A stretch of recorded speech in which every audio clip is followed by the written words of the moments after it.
पहले बात करते हैं किसकी, बजट जो शब्द है, क्या दोस्तों सबसे पहले बात करते हैं ये जो बजट है इसका मतलब क्या है। देखो बजट शब्द जो है वो भारत के संविधान में कहीं पर दोस्तों इसका उल्लेख नहीं है। इसके लिए भारत के संविधान में एक शब्द का उल्लेख है और वो है वार्षिक वित्तीय विवरण। क्या है, वार्षिक वित्तीय विवरण, एनुअल फाइनेंशियल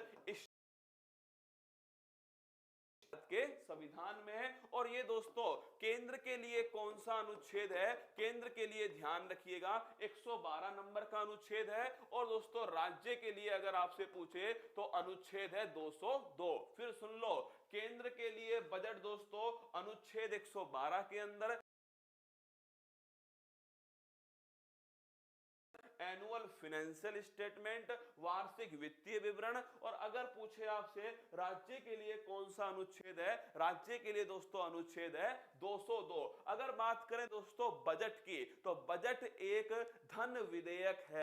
फिर सुनना मेरी बात को, मैंने कहा बजट दोस्तों क्या है, बजट एक धन विधेयक बिल है। धन विधेयक सबसे पहले लोकसभा में पेश होता है और अगर धन विधेयक पास नहीं हुआ तो दोस्तों सरकार जो है उसके पास बहुमत नहीं है, सरकार दोस्तों गिर जाएगी। फिर सुनना, अगर धन विधेयक पास नहीं होता है तो सरकार के पास बहुमत नहीं है, सरकार दोस्तों गिर जाएगी। इसीलिए धन विधेयक को सबसे पहले लोकसभा में पेश किया जाता है। और अगर आपसे पूछे क्या धन विधेयक पर ज्वाइंट सिटिंग होती है,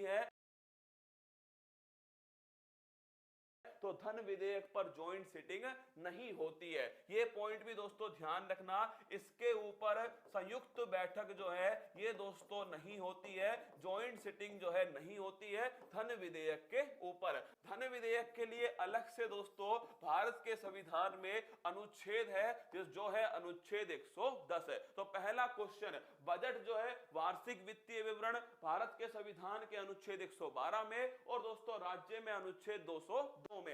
बजट जो है एक धन विधेयक है और इस पर दोस्तों ज्वाइंट सिटिंग जो है नहीं होती है। धन विधेयक का उल्लेख भारत के संविधान के अनुच्छेद 110 के अंदर है। अगर बात करें बजट दोस्तों, बजट जो है भारत में पहली बार, क्या भारत में पहली बार ने पेश किया था षणमुखम सेठी जो है, इनके द्वारा दोस्तों बजट जो है पेश किया गया स्वतंत्र भारत के अंदर। तो पहला बजट किसने पेश किया है, षणमुखम सेठी जी ने पेश किया पहली बार दोस्तों बजट। सर्वाधिक जो बजट है ये किसने पेश किया था, मोरारजी जो देसाई हैं इनके द्वारा दोस्तों सर्वाधिक जो बजट है 10 बार बजट पेश किया। अब बात करते हैं निर्मला सीतारमण जी, इन्होंने पिछली बार 2021 के अंदर दोस्तों भारत का पहला पेपरलेस बजट जो है ये दोस्तों तो ये भी एक क्वेश्चन है कि भाई 2021-22 में पहली बार दोस्तों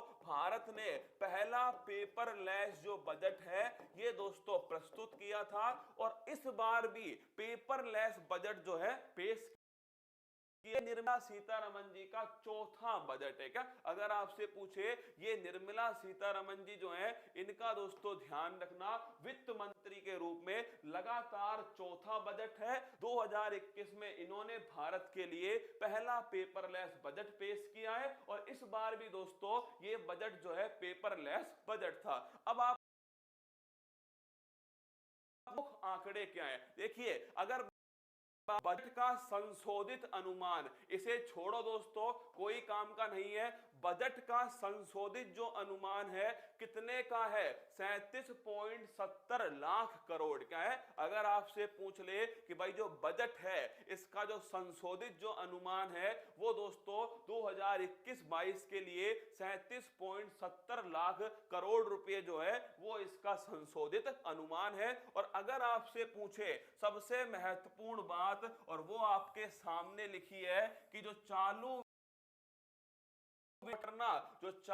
वित्त वर्ष है, इस चालू वित्त वर्ष के लिए जो राजकोषीय घाटा है, क्या है, जो राजकोषीय घाटा है वो दोस्तों 6.9% रहेगा। सुन लो मेरी बात को, अगर आप आपसे ले कि जो चालू वित्त वर्ष है उसमें दोस्तों कितना परसेंट राजकोषीय घाटा रहेगा, 6.9% रहने वाला है। और अगर पूछे जो अगला वित्त वर्ष होगा 2022-23 उसमें क्या अनुमान है, 6.4% का अनुमान। इन दोनों क्वेश्चन को स्टार लगा लेना। अगर आपसे पूछ ले कि बजट के अनुसार भारत में चालू वित्त वर्ष जो है इसका राजकोषीय घाटा दोस्तों कितना है, 6.9% है। और अगर आपसे पूछ जो घाटा है वो कितना रहने का अनुमान है, 6.4% जो है ये दोस्तों रहने का अनुमान है। अगला क्वेश्चन देखिएगा, देखो भारत की आर्थिक वृद्धि दर। अब सुनना बजट के पॉइंट है। पहला दोस्तों जो पॉइंट था ना, निर्मला सीतारमन जी ने अपना जो बजट है वो यहीं से स्टार्ट किया था कि भारत की आर्थिक वृद्धि दर 9.2%, कितनी 9.2% अनुमानित है, जो सभी बड़ी अर्थव्यवस्थाओं में सबसे अधिक है। स्टार लगा लेना इस पॉइंट को कि भारत की जो आर्थिक वृद्धि दर है 9.2% है, जो सभी बड़ी अर्थव्यवस्था में दोस्तों क्या है, ये सबसे अधिक है, ऐसा उन्होंने कहा। अगला क्वेश्चन देखिए, अगर आपसे पूछ ले कि अगले 25 साल, मैंने आपको बताया दोस्तों कि ये जो बजट है, जो दोस्तों अब की बार का जो बजट है वो भारत 100 के लिए दोस्तों प्रस्तुत किया गया है। तो देखिए अगले 25 साल भारत एट द रेट 100 के अमृत काल में प्रवेश करते हुए बजट में 4 प्राथमिकताएं, ये नोट करो दोस्तों। भारत के बजट में, इस बार के बजट में कितनी प्राथमिकताएं, 4 दोस्तों प्राथमिकता हैं। पहली प्राथमिकता पीएम गति शक्ति। अगर तुम्हें याद हो कुछ दिनों पहले दोस्तों एक योजना लॉन्च हुई थी, उसका नाम था पीएम गति शक्ति। और मैंने आपसे कहा था कि भारत में इंफ्रास्ट्रक्चर डेवलपमेंट के लिए इस दोस्तों मास्टर प्लान को, आपके मास्टर प्लान को लाया जा रहा है, पीएम गति शक्ति। इस बार के बजट का जो प्रमुख बिंदु है ना वो है पीएम गति शक्ति। तो देखिए अगर पूछे आपसे कि भाई भारत के बजट में कितनी प्राथमिकताएं, 4 दोस्तों प्राथमिकताएं। पहली प्राथमिकता किसकी है, पीएम गति शक्ति जो है इसकी दोस्तों प्राथमिकता। दूसरी है समेकित विकास, सबका साथ कंसोलिडेटेड दोस्तों डेवलपमेंट। तीसरी जो बात है वो है दोस्तों, ध्यान रखना है आपके अवसर, ऊर्जा और दोस्तों, एक तो अवसर, एक दोस्तों ऊर्जा और एक ध्यान रखना जलवायु कार्य। और जो चौथी बात है और वो है दोस्तों निवेश को वित्तीय मदद है। तो आपसे है, पहली दोस्तों गति शक्ति है, दूसरा ध्यान रखना समेकित विकास है, तीसरा दोस्तों आपके निवेश, अवसर, ऊर्जा और दोस्तों जलवायु कार्य, और चौथा है ध्यान रखना निवेश के लिए वित्तीय मदद है। सर हगटन कर रहा हूं, तू हगटन ही कर, तू हगटन ही कर, बैठ के यहां पे बजट चल रहा है, क्या बजट चल रहा है, तू हगटन कर। अब देखो पीएम गति शक्ति जो है दोस्तों, इसे बढ़ाने के लिए कारक है। तो मुझे एक बात बताओ, इंफ्रास्ट्रक्चर की बात होगी तो दोस्तों किसकी बात होगी, बिपाशा की बात होगी, बिजली पानी सड़क की बात होगी। अगर तुमसे पूछ ले कि भाई सड़क का मतलब परिवहन, तो दोस्तों सरकार ने क्या बोला, पीएम गति शक्ति को बढ़ावा देने के लिए 7 कारक। पहला दोस्तों कौन सा है, सड़क, रेल मार्ग, हवाई मार्ग, एयरपोर्ट, माल परिवहन, जल मार्ग और लॉजिस्टिक अवसंरचना। कुल मिलाकर सारे के सारे फैक्टर किसे बढ़ावा देंगे, ट्रांसपोर्ट को, परिवहन को दोस्तों बढ़ावा देंगे। रोजगार के लिए क्या है, रोजगार के लिए है बांके बिहारी लाल की जय, यह है रोजगार के लिए। सुन लिया।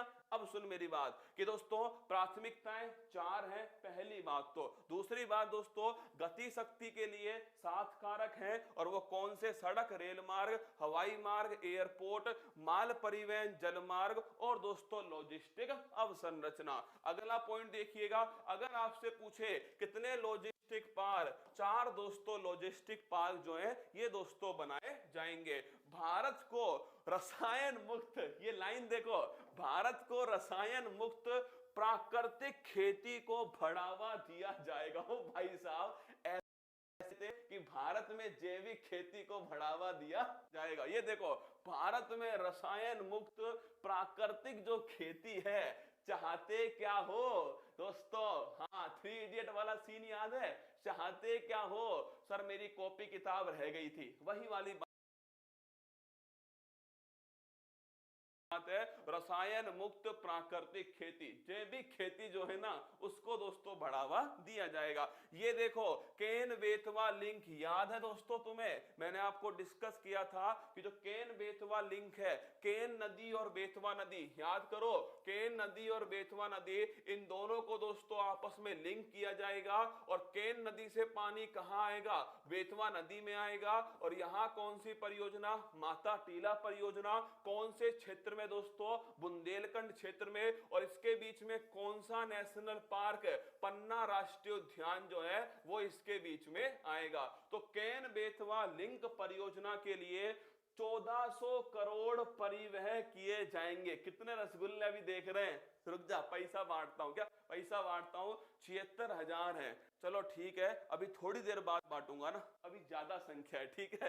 केन बेतवा लिंक परियोजना, इसके क्रियान्वयन के लिए 1400 करोड़ रुपए का दोस्तों परिव्यय जो है ये दोस्तों किया जाएगा। अगर पूछे आपसे, बजट में अगले 25 सालों का ब्लूप्रिंट है, इसके साथ में दोस्तों युवाओं, महिला और किसानों के लिए बजट है। अगला LIC का IPO, मैंने अभी आपको बताया क्या आएगा दोस्तों? LIC जो है, लाइफ इंश्योरेंस कॉर्पोरेशन, इसका बहुत जल्द दोस्तों क्या आएगा? IPO आएगा। विकास दर कितनी है? 9.2% रहने का अनुमान है। और 60 लाख, ओ तरीके, ये लो, अब बजाओ तालियां तुम एक बार। कितने रोजगार हैं? 60 लाख लोगों को नौकरी दी जाएगी। अभी 76,000 जो लोग हैं वो दोस्तों मेरे साथ में 60 लाख लोग जो हैं इन्हें दोस्तों नौकरी मिलेगी। मतलब दोस्तों तुम एक एक व्यक्ति को लगभग 10-10 नौकरियां जो हैं वो दोस्तों उपलब्ध करवाई जाएंगी, ठीक है। एक एक व्यक्ति को लगभग 10-10 नौकरियां जो हैं उपलब्ध करवाई जाएंगी। चिंता मत करो, क्या चिंता मत करो, 60 लाख लोगों को नौकरियां मिलने वाली हैं। अगला देखिए, आयकर टैक्स में कोई चेंज नहीं हुआ। क्या आयकर टैक्स नो चेंज? क्या आयकर जो स्लैब है उसमें दोस्तों कोई भी जो बदलाव है वो नहीं किया गया है। वही दोस्तों है, कर मुक्त आय की सीमा 2.5 लाख रुपए पर दोस्तों कायम रखी गई है। कर मुक्त आय, क्रिप्टो करेंसी पर 30% का जो टैक्स है वो लगाया गया और 1% का दोस्तों TDS जो है वो लगाया गया। अगला क्वेश्चन देखिए, निर्मला जी का चौथा बजट, 4 बड़ी चुनावी घोषणाएं। सुनना भाई साहब, देखो निर्मला जी का दोस्तों जो चौथा बजट है उसकी 4 बड़ी घोषणाएं। 5 साल में 60 लाख नई नौकरियां दोस्तों दी जाएंगी। इसके साल में 1 साल में 80 लाख आवास। ये दोस्तों जो आवास है ना भाई साहब, कब से बन रहे हैं? मैं जब से दोस्तों मैंने पढ़ना स्टार्ट किया है ना, तब से दोस्तों आवास जो है बन रहे हैं। अब मैं तुम्हें पढ़ा रहा हूं दोस्तों, भविष्य में तुम्हारे बच्चों को पढ़ाऊंगा।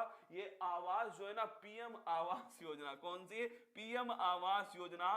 पता नहीं दोस्तों कितने घर बनाने वाले हैं। अभी भी 80 लाख हैं, 80 लाख अभी भी दोस्तों और बनेंगे, ठीक है। 2.37 लाख करोड़ की MSP सीधे खाते में जाएगी। क्या सीधे खाते में जाएगी तुम्हारे? यहीं से निकल करके सीधे खाते में, है ना। राज्य सरकार के कर्मचारी में 14% अंश जो है दे सकेंगे। इधर देखिएगा दोस्तों, इसके साथ में 5G मोबाइल सेवाएं, खूब बात करो सोना बाबू से, बढ़िया सुविधा है। 5G मोबाइल सेवाएं शुरू हो जाएंगी। RBI डिजिटल रुपया दोस्तों जारी करेगा। 30% का टैक्स जो है क्रिप्टो करेंसी पर लगा देगा। 1.5 लाख डाक घर कोर जो है वो बैंकिंग से दोस्तों जोड़ दिए जाएंगे। ये बजट की दोस्तों कुछ और महत्वपूर्ण बातें। तो अगर आपसे पूछे आज शाम, देखिएगा जितने भी दोस्तों बजट के पॉइंट है ना, अभी दोस्तों बहुत सारी योजनाएं हैं जो मैंने आपको यहां पर नहीं कराई है। आज शाम को, क्या आज शाम को 8 बजे, ध्यान रखना, आज शाम को 8 बजे तैयार है ना दोस्तों। आज शाम को तारीख कितनी है?